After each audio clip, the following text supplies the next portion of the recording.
Mime வந்து நிறைய விஷயங்கள் வச்சு ஜட்ஜ் பண்ணுறப்போ நாங்கள் இத்தனை ஜட்ஜஸ் வந்து பார்த்து சொன்னோம்.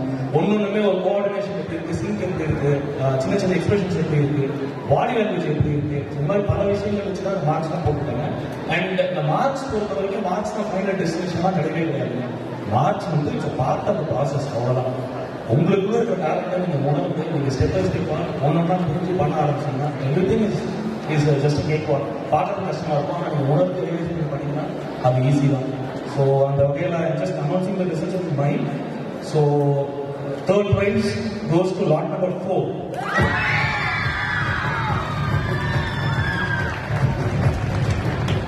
And second prize goes to lot number 2.